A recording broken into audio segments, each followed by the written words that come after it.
আসসালামু আলাইকুম, কেমন আছেন সবাই? আশা করি বেশ ভালো আছেন। আমার নতুন একটি ব্লগ ভিডিওতে জানাই অনেক অনেক স্বাগতম। আজকে সুন্দর একটা নকশি কাঁথার ভিডিওতে আপনাদেরকে বেশ কিছু টিপস শেয়ার করব। আপনি যদি আমার ভিডিও দেখে আপনার নিজের জন্য একটা নকশি কাঁথা বানাতে পারেন, এই জন্য আমি ধন্য হয়ে যাব। আপনার নকশি কাঁথার ডিজাইনটি করার জন্য অবশ্যই একটি কাপড় নেওয়ার পর কাপড়টা যখন জোড়া করবেন, জোড়া করার পরেই ডিজাইনটা আঁকানোর চেষ্টা করবেন।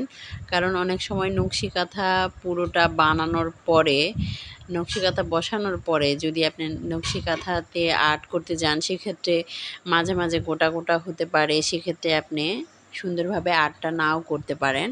এই জন্য সবচাইতে ভালো হবে আপনি যখন কাপড়টা জোড়া করবেন, ঠিক তখনই আপনার ডিজাইনটা পুরোপুরি সিলেক্ট করার পর আস্তে ধীরে সুন্দরভাবে মাপ অনুযায়ী ডিজাইনটি কমপ্লিট করার চেষ্টা করবেন। আর একটি নকশি কাঁথা যখন পুরোটা আপনার ডিজাইন মাথার মধ্যে গেঁথে নেবেন, কিভাবে আর্ট করবেন আর কতটুকু দূরত্ব বজায় রাখবেন, আমার ভিডিও দেখে দেখে এভাবে আর্ট করতে পারেন। আর আমার ডিজাইনটি যদি ভালো লেগে থাকে তাহলে অবশ্যই সাবস্ক্রাইব করে পাশে থাকবেন। তাহলে আরও সুন্দর সুন্দর নকশি কাঁথার ভিডিও ডিজাইন আপনাদের সাথে শেয়ার করব। সেগুলোর মধ্যে আপনার নিজস্ব একটা ডিজাইন এখান থেকে বাছাই করে আগাতে পারেন এবং আপনার ফ্রেন্ডস এবং ফ্যামিলির সাথেও শেয়ার করতে পারেন। আশা করি আপনারা উপকৃত হবেন আমার এই ভিডিওগুলো থেকে। নকশি কাঁথা আর্ট করার পর আপনি অবশ্যই যেই আর্ট করা কাঁথাটির অংশ থাকবে, সেই অংশটি অবশ্যই উপরের দিকে রাখার চেষ্টা করবেন। কারণ নিচের দিকে যদি রেখে আপনি কাঁথাটা বসানোর চেষ্টা করেন, সেক্ষেত্রে হতে পারে কি আপনার ডিজাইনটি কোনো দিকে তাড়াবাঁকা হতে পারে, কোনো দিকে ঝোলা হতে পারে। সেক্ষেত্রে আপনার নকশি কাঁথাটি সৌন্দর্য নষ্ট হতে পারে।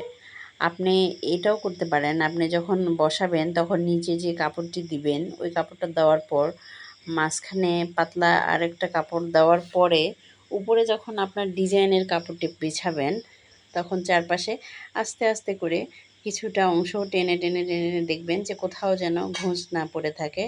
যদি কোথাও কোনো কারণে কাপড় জোড়া হয়ে থাকে বা বাঁকা হয়ে থাকে, তাহলে দেখতে পাবেন আপনার কাঁথাটা যখন আপনি সেলাই করবেন তখন আপনার সুন্দর ডিজাইনটা আর ফুটে উঠতেছে না। আশা করি এই টিপসগুলো যদি কাজে লাগান, সেক্ষেত্রে আপনার নকশি কাঁথাটা আপনার মন মতো হবে এবং অনেক বেশি ভালো লাগবে আপনার নিজের কাছে নিজের কাঁথা। মাশাআল্লাহ! আমার ডিজাইন এবং আমার টিপস কেমন লেগেছে অবশ্যই কমেন্ট বক্সে জানাবেন। আমার ভিডিওর এই পর্যন্ত এসে এখনও পর্যন্ত যারা একটা লাইক করেননি আমার ভিডিওতে, অবশ্যই একটি লাইক দিবেন। আর লাইক দিলে আমার ভিডিও করার উৎসাহ বাড়বে। সেক্ষেত্রে আপনাদের কাছে আমি নতুন নতুন আরও ডিজাইন প্রেজেন্ট করতে পারবো ইনশাআল্লাহ। আজকে যে নকশি কাঁথার ডিজাইনটি আপনাদেরকে দেখানো হচ্ছে, এই ডিজাইনটি মূলত এর আগেও আমি দুইটি কাঁথাতে করেছি। মাশাআল্লাহ, এই ডিজাইনটি অনেক বেশি পছন্দের সবার কাছে, অনেক ভাইরাল একটা ডিজাইন। আপনারা যদি চান আপনাদের নিজের জন্য এইরকম সেম ডিজাইন বানাতে পারেন। আমার ডিজাইনের এটা মাঝখানের এক পাশের অংশ, যেটা আমি আপনাদেরকে দেখাচ্ছি।